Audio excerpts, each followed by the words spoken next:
Here's check on stories we're following for you today on Robin Hood Radio. Some meetings coming up in our area today in Sharon. The Green Committee has their meeting at 4 o'clock outside the rear of Sharon Town Hall. Meanwhile, in Salisbury today, scheduled at 5 o'clock, the Board of Selectmen at 5 p.m. Also at 5:30, Salisbury Pathways Committee meeting.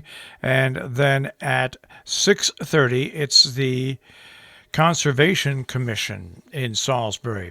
Sharon Inland Wetlands and Watercourse Commission has a meeting coming up tonight at 6:30.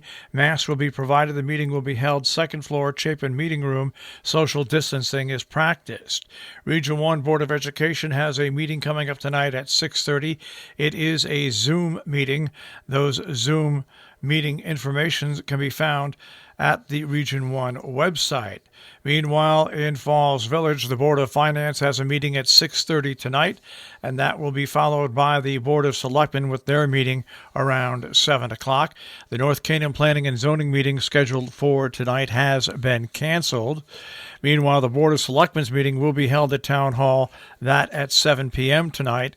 And in Sheffield, there'll be a virtual meeting by the Conservation Commission. To participate, the call-in number is 425-436-6322. The access code 142741. That information is also available on the Town of Sheffield website. Looking at tomorrow, the Village of Millerton holding its annual elections from 12 noon till 9 p.m. at Village Hall on North Elm Avenue. Seeking re-election for the second term, Trustee Alicia Sartori and Trustee Matthew Hartzog. The Sharon Housing Authority will have their regular meeting coming up tomorrow at 5 p.m. In Salisbury at 5 o'clock, the Town Grove Advisory Committee will meet, and then at 6 o'clock, the Salisbury Democrats tomorrow. Great Barrington Special Town Meeting will focus on housing-focused zoning changes, limits on marijuana establishments, and more at 6 p.m. The meeting will be held in a drive-in setup at Monument Mountain Regional High School. Tomorrow, the Sharon Board of Finance has their regular meeting at 7 p.m. at Town Hall. That is in person, and you can also Zoom. The Zoom information is available at the Sharon, Connecticut website. The Town of Kent Board of Finance has their monthly meeting tomorrow.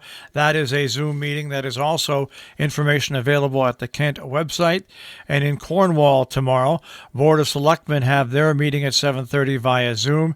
At 7:30, the Park and Rec Commission in Cornwall will meet via Zoom as well. Coming up this weekend, Dutchess County Division of Solid Waste Management hosting a Hazardous Waste Collection Day at 626 Dutchess Turnpike in Poughkeepsie, New York. Registration and $10 prepayment is required. It's open to Dutchess County residents only. You can register online, dutchessny.gov/solid waste, or call 845-463-6020. Registration is limited to first 360 households. The 13th Annual Salisbury Winter Sports Association Golf Tournament will be held at the Undermountain Golf Course on Saturday.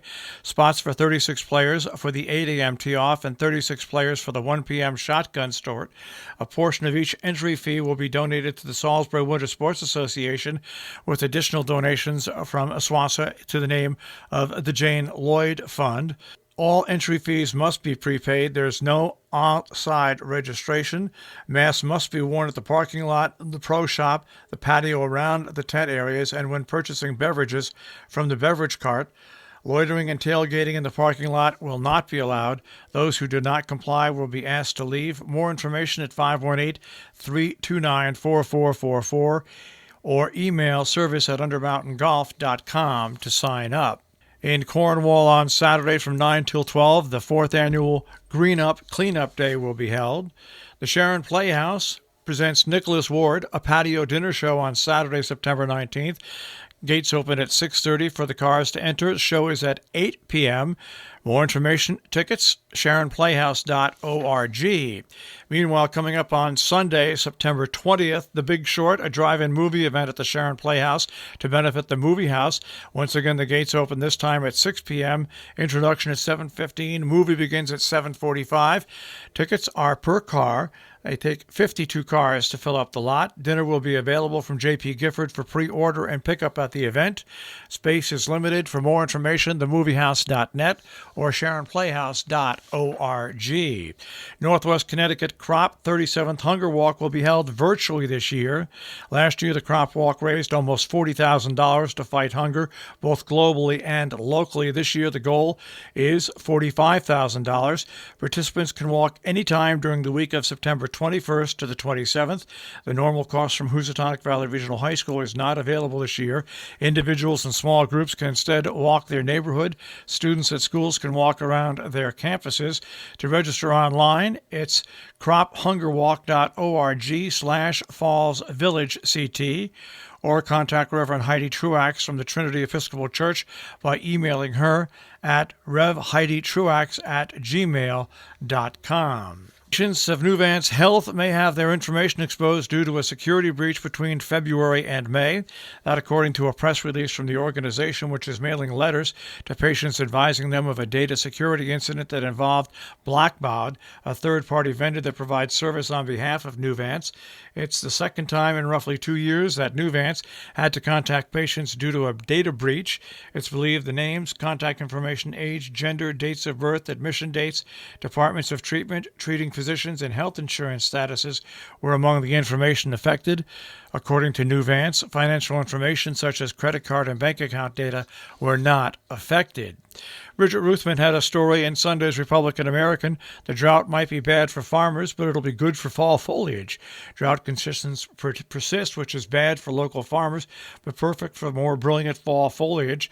A similar pattern set up last year with a thin late summer harvest. In contrast, 2 years ago it was so wet that tractors couldn't get on the fields. Despite occasional passing thunderstorms, the ground is still rock hard. While most of Litchfield and New Haven counties have seen abnormally dry and moderate drought, severe drought conditions persist in Hartford, Tolland, Windham, and portions of New London counties, according to the U.S. Drought Monitor. Due to an increasing number of positive COVID-19 tests, students who live in an apartment complex at the University of Connecticut are being told to quarantine. Residents of the Oaks on Square apartments must quarantine for 14 days due to a recent outbreak of the virus, according to university officials.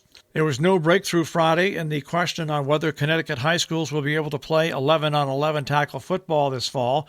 The state's top health official told representatives of the Connecticut Interscholastic Athletic Conference during a 3-hour meeting on Friday at the state capitol that high school football remains too risky to play now due to the coronavirus outbreak. A note for Taconic Hills Central School District taxpayers: some of the orange sheets included in the Taconic Hills tax bill are missing the city, state, and zip for remittance. If you are mailing your Taconic Hills tax payment, send it to the district lockbox at Taconic Hills Consolidated School District. Attention receiver of taxes, P.O. Box 10716, Albany, New York 12201. Hudson City Police had to deal with their share of wildlife over the years, including several bears in the springtime, a moose last year, some coyotes and bald eagles, but a reported shark that was spotted in the Hudson River on Friday morning had a lot of people shaking their head. According to the people that saw it, there's not much in the video that reveals the diagnostic features, but it looks like a small and, without additional information, mostly smooth dogfish, according to the agencies. Smooth dogfish, also known as a dog shark, is a species of hound shark. On average, a fully grown dog shark averages about 4 feet in length, according to the Department of Environmental Conservation. In all, 34 new positive test results were recorded in Berkshire County. Their death toll still stood at 46 as of Saturday, with the confirmed COVID-19 count rising to 681. Officials will continue to take public comment on changes to the town code in Copake regarding the proposed Shepherd's Run 500-acre solar farm. Comments will be accepted through Thursday, according to town officials. Our business brief is underwritten by Morgans at the Interlaken, interlakenin.com, and by Salisbury Bank, salisburybank.com. The Dow Jones Industrial Average will start off the week at 27,665.64, the Nasdaq at 10,853.54, and the S&P 500 at 3,340.97. We'll take a look at the tri-state forecast. That'll come your way in just a few moments.